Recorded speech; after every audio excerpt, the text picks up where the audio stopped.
Hello မင်္ဂလာပါမချူဒီရဲ့တနေရာသွားမယ်အဲ့ဒီနေရာကတော့ဒီတောအုပ်တေးသေးလေးကိုရောက်သွားတယ်လို့ခံစားရတဲ့အဲ့ဒီလိုမျိုးပင်နေရတဲ့နေရာပါအခုဒီဗီဒီယိုထဲမှာမြင်နေရတဲ့နေရာပေါ့နော်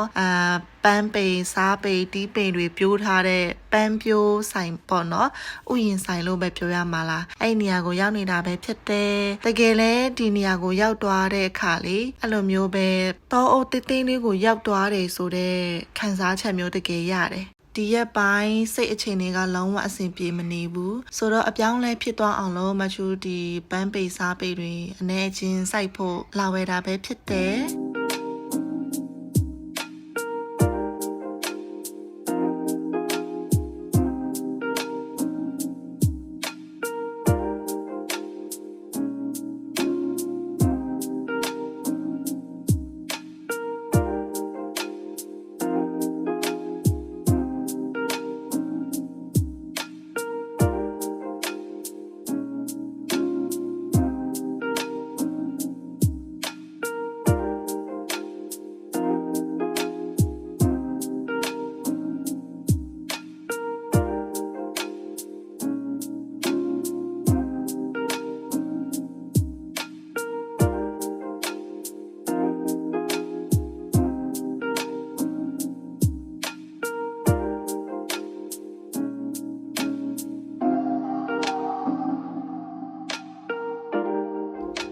ပြိုးပင်လေးတွေလည်းရွေးလို့ပြီးသွားပြီဆိုတော့မချူတော့မနက်စာသွားစားမယ်မနက်စာကိုတော့ပပလေးစားချင်တာနဲ့ဒင်းဆန်လေးသွားစားဖြစ်ပါတယ်